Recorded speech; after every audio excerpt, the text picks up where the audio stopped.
Maintaining your yo-yo in top shape involves replacing the string regularly, especially if you play frequently. A new string costs around 20 cents, making it an affordable upkeep option.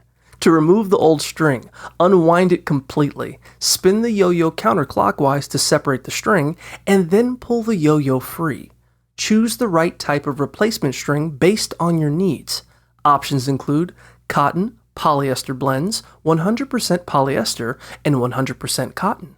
Avoid polyester if your yo-yo uses a starburst response system. When restringing, create a loop at the unknotted end, slide the yo-yo into the loop, and twist the string around the axle, ensuring you wrap it adequately for auto-return models. Remember to replace your string every few months or more often for heavy use, and adjust its length based on your height for better control.